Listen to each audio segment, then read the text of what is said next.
Tuna মাছের এক কামড়ই ডেকে আনতে পারে বিপদ। জানেন কি এর গোপন ঝুঁকি?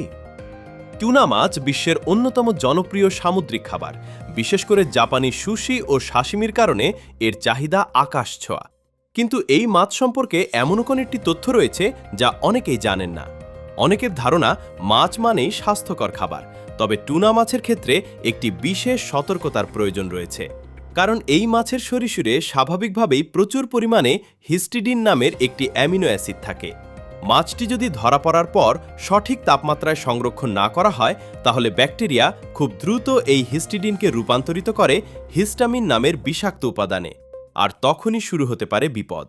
সবচেয়ে ভয়ের বিষয় হলো, বাইরে থেকে মাছটিকে একদম স্বাভাবিক দেখালেও ভেতরে ইতোমধ্যে বিষাক্ত হিস্টামিন তৈরি হয়ে যেতে পারে।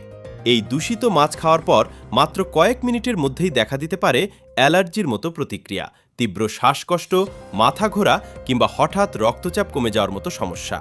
তাই টুনা মাছের ক্ষেত্রে সতেজতা এবং সঠিক সংরক্ষণ অত্যন্ত গুরুত্বপূর্ণ। তবে টুনা মাছকে ঘিরে আরেকটি অবিশ্বাস্য তথ্য রয়েছে। পৃথিবীর সবচেয়ে কঠিন এবং অভিজাত রন্ধন শিল্পের দক্ষতাগুলোর একটি হল টুনা কাটার শিল্প। বিশেষ করে উচ্চমানের রেস্টুরেন্টগুলোতে একটি বড় টুনা মাছ কাটার দায়িত্ব যে কাউকে দেওয়া হয় না। এই কাজের জন্য শেফদের বছরের পর বছর প্রশিক্ষণ নিতে হয়। অনেক ক্ষেত্রে 5 বছর বা তারও বেশি সময় ধরে অনুশীলনের পর তারা এই দক্ষতা অর্জন করেন। কারণ টুনা মাছের প্রতিটি অংশের গঠন আলাদা এবং প্রতিটি অংশ কাটার জন্য প্রয়োজন আলাদা কৌশল। সামান্য ভুল কোণ বা অতিরিক্ত চাপ মাছের গুণমান ও স্বাদ নষ্ট করে দিতে পারে। বিশ্বখ্যাত সুশি শেফরা প্রতিদিন ঘন্টার পর ঘন্টা ছুরির নিয়ন্ত্রণ এবং কাটার কৌশল অনুশীলন করেন, যাতে প্রতিটি টুকরো নিখুঁত হয়।